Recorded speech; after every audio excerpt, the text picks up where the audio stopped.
Welcome to the Fight IQ Sports Podcast quick betting show for UFC 327. This used to be more of a long format show, but it's honestly kind of hard to just talk to a microphone and camera straight for an hour and a half, so we're going to try a quick pick section here until I can try to find somebody else that might want to come in and talk with me and make that part a little bit more entertaining.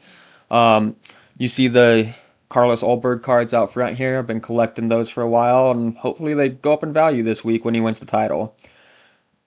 The fiance has gone out to walk the dogs, so if she comes back before I get done and you hear a bunch of noise come in, then that means that I talked for too long and we'll try to wrap it up.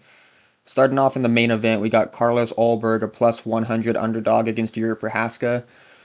The weigh-ins were today, so everybody except someone we'll talk about in the first fight of the night made weight. Ulberg came in 204, Jiri 203, both under the 205-pound limit. Like I said, we're going to keep this pretty short per fight. I've been a fan of Ulberg for a while. Obviously, he lost his first fight in the UFC, but that was 10 fights ago. Since then, he's went on a 9-run streak. Fighting, for the most part, not that great a competition, although his last 3 win over Volkan Oezdemir, Jan Blachowicz, and Dominic Reyes with a knockout in his last fight. Jiri, his really only 2 big losses were to Alex Pereira, which, I mean, what can you do losing to Alex twice? But the issue is he's been hurt in a lot of the other fights that he has won. Defense is the last priority for Jiri. He's all offense all the time, and I think it would surprise a lot of people to know that Ulberg lands a full strike per minute more than Jiri does. And I know that's skewed a little bit from that first fight against Kennedy when he just landed 200 strikes in the first round, gassed out, got knocked out. But like I said, there's been 9 fights since then, so that's kind of evened out a bit. The big thing here is the striking defense. Ulberg absorbs a full strike per minute less than Jiri, and outside of getting knocked out that one time by Kennedy, which wasn't a chin issue, he hasn't really been hurt in any of these fights. Jiri gets hurt all the time. I think that Ulberg is the cleaner striker, obviously has the cleaner defense. He's not longer, which surprised me a little bit. Jiri actually has the longer reach of 3 inches, but he doesn't use that reach at all. He's thrown crazy hooks in the pocket from his waist. Carlos is the much cleaner, longer striker actually in practice, and with kicks as well. I expect Carlos to either knock him out early in the first round, knock him out late when Jiri gets tired and desperate and just starts throwing crazier, or I think he can win a point-finding decision all the way into the 5th round. So yeah, I got Carlos Ulberg here as the underdog. Moving on to the co-main event, we have Azmat Mirzakhanov going against Paulo Costa. Paulo's making his 205-pound debut. He looked good on the scales. He didn't look undersized at all at 205. Both guys made weight. Azamat is the minus 225 favorite. Paulo's coming in at plus 185. Paulo has looked really bad for, honestly, a long time now. He came into the UFC super hot, gained a lot of fans, gained a lot of credibility, and then he just would put a bunch of performances together where he's not doing enough. It's not that he's getting hurt. It's not that he's getting rocked. He's not really making a ton of bad decisions. He's just not doing enough, and that's been losing him a lot of decisions. He looked probably the best that he ever has in recent memory, at least, against Roman Kopylov, his last fight. And I expect him to keep that going here. Azamat is not a good fighter, in my opinion. He's on a long win streak here, 16 fights, 16-0, has never lost. He is a moment winner, though. He's not a consistent minute winner. He relies on the finishes, he relies on the knockdowns, he relies on the big moments. Azamat's fought guys like Ribeiro, Rakic, Minifield, Jacoby, who Rakic and Jacoby are both really good fighters, but they also can be knocked down, they can be hurt, they can show those chin issues, and allow Mirzakhanov to win those moments. Like I said, Paula does not look undersized here at 205 pounds. He's taller, just as thick in the good way. Pause. But he's not fat like Mirzakhanov. He still looks good. I expect Paulo to be a little bit more active here. He's going to win the minutes. Azmat could hurt him and win the moments and make it a short night for his debut at 205 pounds. But I expect Paulo to use good defense, stay at range, pick him apart. He's the faster man, the longer man. And I think that he's going to win a decision here. Let's move on to Curtis Blades and Josh Hokett. I know everybody's on Hokett here. Blades is the minus 120 favorite. Comeback on Hokett plus 100. Blades weighed in at 261 pounds. Hokett 30 pounds lighter at 233. Everybody thinks that Hokett's either going to knock Blades out wrestle him, whatever. I don't see it happening. I know that Blades can look bad, and he also gets drawn into the trap of Costa and not doing enough. But he's fighting guys like Tom Aspinall and getting knocked out. He's fighting guys like Jalton Almeida and getting taken down. He's fighting Sergey Pavlovich, Tom Aspinall again, which that one was an injury, so we won't really count that one as much. Meanwhile, Josh Hokett is only 3 fights into the UFC, and yeah, he's got a few knockout wins, but that's over Devonta Freeman, who is obviously not on the level of Curtis Blades. Blades, not only is he 30 pounds heavier, which in the heavyweight division, when you're talking about wrestlers, can mean a lot, he's also got a 7-inch reach advantage if it stays on the feet. I expect Hokett to be crashing in, throwing wild like he usually does, and yeah, that can catch Curtis's chin. He's been caught before. But I think that Curtis Blades will be able to stay on the outside, pick him apart with jabs. I think it'll be a much boring fight than a lot of people expect. And if Hokett does force the wrestling exchanges, I think Blades is the better, more tested MMA wrestler.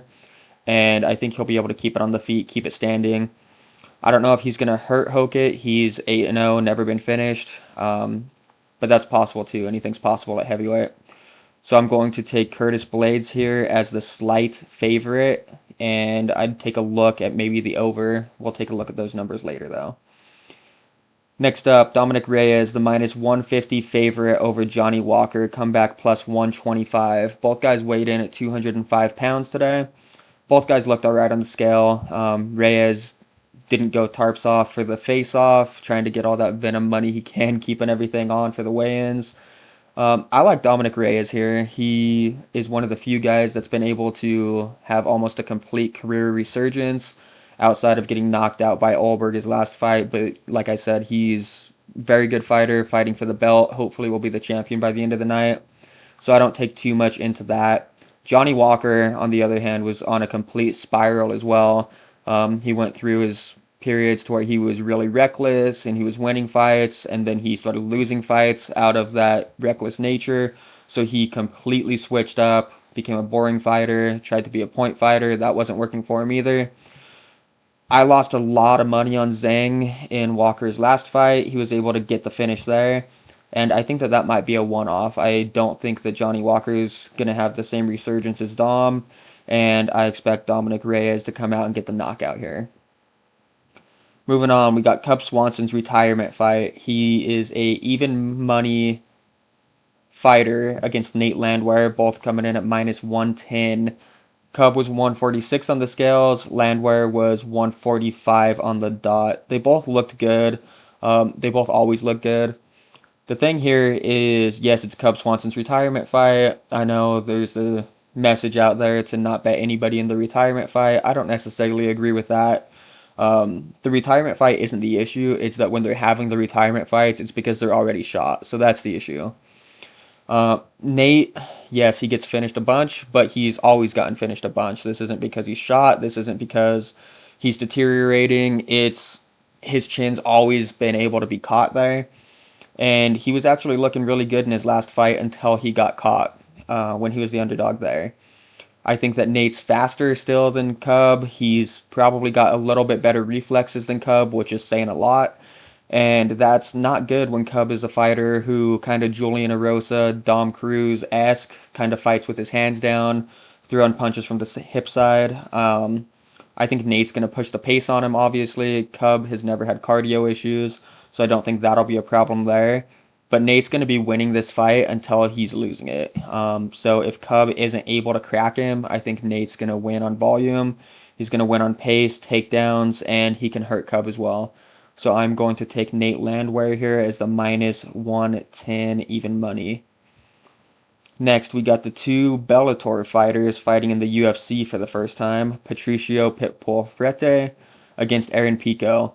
Aaron Pico is I think the biggest favorite on the card. It might be Kelvin, but minus 285, come back on Pitbull plus 225. Pitbull came to the UFC way too late. Pico, honestly, he had a bunch of tough fights in Bellator that he lost when he just wasn't ready. So, as much as we can say that he probably should have been in the UFC for a while, I'm glad that he took those licks out there. Problem is, he continued to take his licks when he got to the UFC, and he got knocked out by Lerone Murphy, who is not known for his punching power at all. So his chin is a big concern. I don't think Pitbull's going to finish him, though, at this point in his career. If they fought in Bellator a few years ago, 3, 4, 5 years ago, I think Pitbull would have knocked him out. Now, at this point, Aaron's just a better technical boxer. His boxing's improved a ton. I know he was recruited out of high school for the Worlds team, lost the wrestle-off, could have been national champion if he would have wrestled in college. And he was also a amateur boxer, so that's shown through a lot. His striking has gotten a lot better. His kicks have gotten significantly better, although he doesn't throw them a ton. But yeah, that crisp boxing is going to be a problem against Pitbull because of the speed. Pitbull has slowed down a ton, and I know Aaron Pico is obviously a completely different skill set than Yair, but the speed is the important thing there, and Pitbull was not able to do anything. He had more success against Ige with the wrestling, cage control, stuff like that, but that's also not really going to be an option against Aaron. I think that he is going to come through as the minus 285 favorite, although I definitely don't like the price because of his chin, and get the win here. Next, we're moving on to Kevin Holland against Randy Brown, another minus 110 both ways. Both guys came in at 171 pounds. I'm not a big Kevin Holland guy. I don't think that he's that good anywhere. He's way too comfortable playing off his back, and you're not going to submit Randy Brown off your back. As I say that, watch him get an armbar or something that doesn't happen in men's MMA a ton.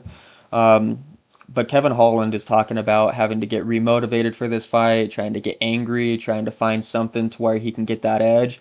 Randy Brown doesn't need to get angry to fight you. He still believes in himself. He still believes that he can be the best in the world. And I think Randy Brown is going to come through here. Kevin Holland is tough to finish, but I am taking Randy Brown as, again, the even money fighter. Next up, we got my favorite play of the card. We got Mateusz Gamrot against Esteban Ribovic. Everybody seems to be on Ribovic this week, and up until this fight, I was on Ribovic for every single one of his UFC fights. I think he's a great fighter. He has good get-ups, excellent striking, but let's be real, Mateusz Gamrot is the far more experienced UFC fighter here, and Ribovic is going to have to prove to me that he can stand back up and he can avoid the takedowns at this higher level, and it's something that I need to see before I can believe. Ribovic's last 3 fights, Zellhuber, who we now know is a total bum, Nasrat Haqparast, who journeyman at this level, and Elvis Brenner. Meanwhile, Mateusz Gamrot has fought Ludovic Klein, who I rate as a decent gatekeeper to the top 15, Dan Hooker, RDA, Fiziev, and Charles do Bronx Oliveira in his last fight.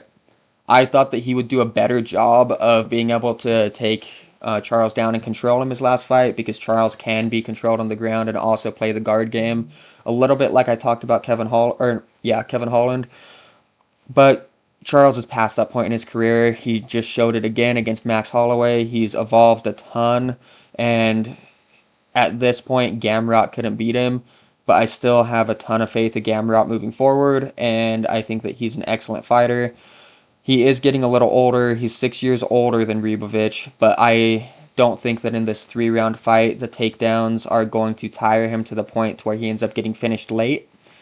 Um, Gamrot's averaging over 5 takedowns for 15 minutes, and Ribovic only has a 70% takedown defense. I think that Gamrot will be able to rinse and repeat takedowns, take him down, and there's a possibility that Ribovic is going to be able to do enough on the feet to win these rounds with how rounds have been scoring lately.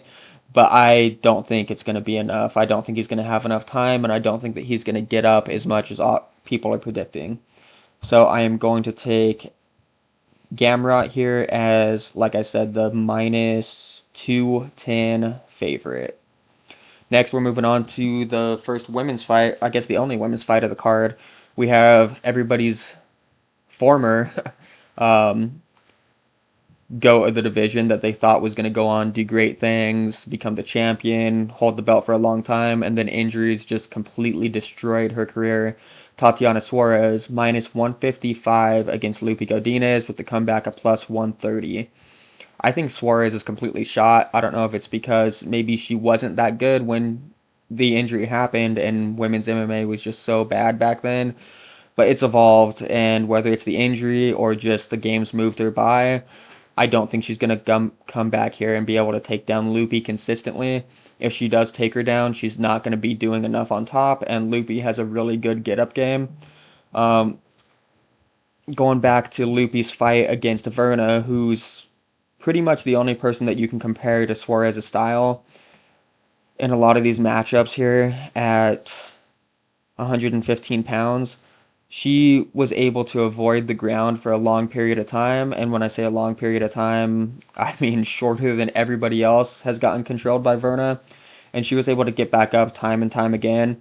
I think that if Suarez is able to take her down, which she's taken down every one of her UFC opponents so far, so I think she will get Lupi down in the first round. I think Lupi's going to be getting back up. She's going to be Lupi Godinez is going to be doing what everybody thinks Esteban Ribovic is going to be doing. She's going to be getting up. She's going to be landing the better strikes. She has a hell of a chin on her, but she does not absorb strikes well and give good visuals to the judges when she's eating all these strikes. So I'm going to take Lupi here as the slight underdog at the plus 130, I believe it was. Yep, plus 130. Imagine this fight 5 years ago. Lupi wasn't in the UFC then, but if she would have, or a comparative fighter to her, Tatiana would be minus 600. I think the book knows here that she's done, minus 155. She's probably going to lay her gloves down in the cage afterwards. But now we have Kelvin Gastelum, who is also a minus 285 favorite, coming in against Vicente Luque at plus 225 on the comeback. They both weighed in at 185 pounds. They both made weight. They both look soft, which is what we would expect out of both of them at this point in their career. I don't want to pick Vicente Luque. The problem is Kelvin Gastelum should not be minus 285 against anybody. My problem with Kelvin is people call him a high volume striker, but the same thing as Paulo Costa comes into sometimes. He can get outworked on the feet, and where that comes into this fight is Luque is obviously not who he used to be. Kelvin doesn't necessarily hold the punching power anymore to put Luque away, like a lot of his opponents are able to, since he was diagnosed with that brain bleed. And not only that, but he was just in a ton of wars, man. He got hit a ton by Brian Barberena back in the day. He got hit by everybody. He would put a lot of people out and he'd be able to withstand it, but there comes a point where those wars are going to continue to stack up, and then you just can't take that beating anymore. I am going to take Kelvin, but I'm not going to be betting him at the minus 285. I'm not going to be parlaying that, and we might look at the over later on just to see if they can both stand up. Next up, we got everybody's favorite fighter, Charles Radke, coming in minus 180 against Francisco Prado, plus 145. It seems like a lot of people are on Radke this week, but I'm pretty sure that number's dropped a bit. I know there is love for Francisco Prado. I'm personally not a fan. He fought my boy Jake Matthews, who's one of my favorite fighters. Everybody thought he was going to beat Jake, and it didn't work out for him. Charles is not the same fighter as Jake, but he is a very good fighter. If he comes in looking to swing, he can get knocked out like anybody can. He's been hurt a few times. And Prado is a brawler, but Charles is going to have the size advantage here.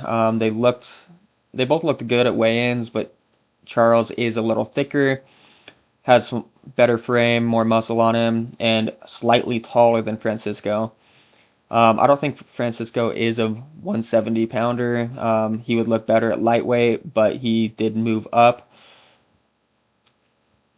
I don't know what Charles is going to come in with a game plan here. He came in his last fight looking to wrestle a bunch, and he was able to get the takedowns, submission, rear naked choke. But then if you look at his first fight in the UFC against Blood Diamond, he held him up against the cage for, 10 plus minutes and wasn't ever able to consistently get the takedowns against somebody who's solely a kickboxer.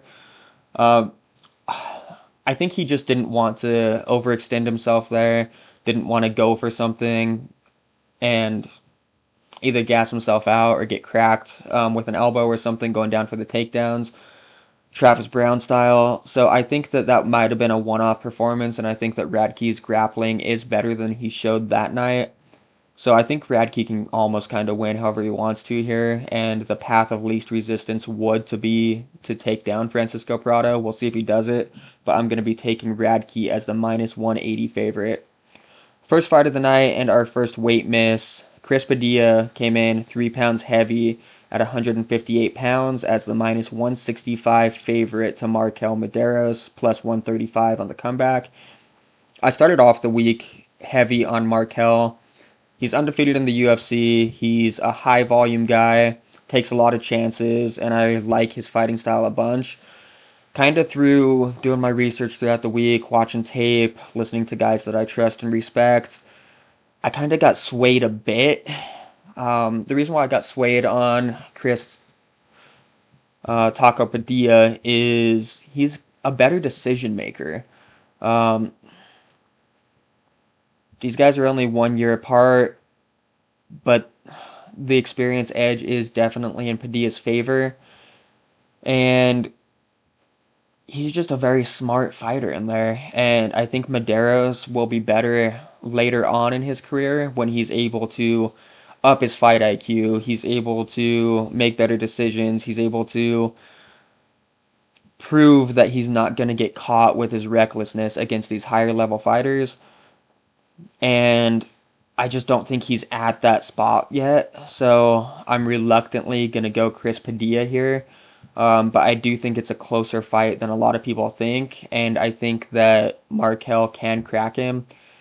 I'm not going to be betting this highly up on the ladders, but for purposes of the show, I'm going to pick Chris Padilla now. Let's bring up Draftkings real quick, and we'll make a quick lineup for DFS purposes, and then we'll go over a betting ladder for these and see how we can parlay them up. For DFS purposes, let's see who we want to start with. I always start with the main event because I don't want to be going into the main event not having anybody left that can score me some points. I'm obviously picking Ulberg in the main event. Slight underdog at 8,000. That leaves us with 8,400 left. I want to try to get one more guy from 8,000 or below, and then we can try to see who we can fit in. I don't like Hokit. Don't like Luke. Don't like Pitbull. No Prado. No Medeiros. No Ribovic. Gonna go Reyes. He's a slight favorite. Like I said earlier, 8,300 here on DraftKings for DFS. I like Blades at 84, but I don't think he's going to score a ton of points. I don't think Brown's going to score a bunch. Suarez, I'm out on. I do want Gamrot. He's going to score a bunch. I want Radke. I think he's going to grapple. I want Pico because he could finish Patricia. I'm sorry, he could finish Pitbull. Don't want Gastelum. No Mirzakhanov. We're at 8,100. Let's see. I'm going to go with Paulo Costa. I don't think he's going to finish. Probably not going to score a ton. But I don't think anybody else below 8,000 is going to win here. So I'm going to take the person that I think is going to win and at least get us those decision points. That puts us all the way up to 9,000 for our last fighter. Can't afford Pico. We can't afford Kelvin. Can't afford Padilla. But I think that's going to be a closer fight. I guess we'll go Kelvin and hope that he can put out Luque. So that uses all of our salary. We got Paulo Costa, Matheus Gamrot, Kelvin Gastelum, Charles Radke, Dom Reyes, Carlos Ulberg. If you count Ulberg right now, he's plus 100 as a dog. Then we have 2 dogs in this lineup, 4 favorites. I like that. Gonna save that, lock it in. And now let's see how we want to attack this from a parlay perspective. I am a largely parlay bettor. I like to structure it with about half of what I'm going to be putting on the card total on the first leg of the parlay. Try to get that as close to even money as possible. If you're familiar with the UFC scene, UFC betting, it's the Cody Safdie, Pogi Rob parlay, PRP style. I use the style, but I don't usually copy Cody's PRP. Love the bookie beatdown, love Cody and Paul, Dogger Pass. But I like to make my own picks, obviously, and don't always agree with everybody else. So I use the style, don't use the picks. Let's see what we got here for the first line. I'm actually gonna go with Gamrot on my first line. He's early enough to where if we absolutely have to rebuild, we can. But I like Gamrot a lot here. And I don't think he should be minus 285. And I'm pretty sure I said that I don't think Kelvin's going to be on the first line. But I'm going to put Kelvin on the first line. That gets us to minus 101. Now, second line, I think I'm going to use Radke early. Minus 180. Let's try to get a few more here on the second line. We'll go Pico minus 285 on the second line. And then that gets us to plus 319. So I'm okay with that for a second line. Third line, I usually do 4 lines, by the way. So we'll look here. I'm going to go Dom Reyes, third line. I'm going to go Ulberg, third line. During the length of this podcast, I knew that was going to happen. Ulberg's gained a little bit of steam, moving from the plus 100 to the minus 105 he's at now. So this third line here gets us plus 1263. Fourth line, I'm going to go Curtis Blades. I'm going to go Nate Landwehr. And I'm going to go Randy Brown. So that fourth line is going to get us to plus 9,011. Now for our final line here, because I only like to do 4 lines usually, that's where we're going to get in the dogs that I like. So we're going to do... Oh, I forgot Chris Padilla. We'll get Chris Padilla in there as the minus 165 on the fourth line. Loopy plus 130. And Paulo plus 185. So that gets us to a full card parlay. Odds 95,818. $25 on that gets you 23,979. If you're not familiar with this betting strategy, like I said, say you're betting $500 on this card, do 250 on your first line, taper it down, 125 or so on the second line, 75 on the third line. That's gets you to 250, 375, 450, and then you got 30 on your third line, or I'm sorry, then you got whatever's left. I don't know. Doing math while thinking about other things ain't the easiest, so you get the idea though. That's where we're at. Again, thank you guys for listening. You got any questions or anything, hit me up. It's at YC. That's Y as in Young, C as in Charlie, Lindsay, LINDSAY 21 on Twitter. I'm in the Bookie Beatdown Discord. If you guys are in there, hit me up. Thanks.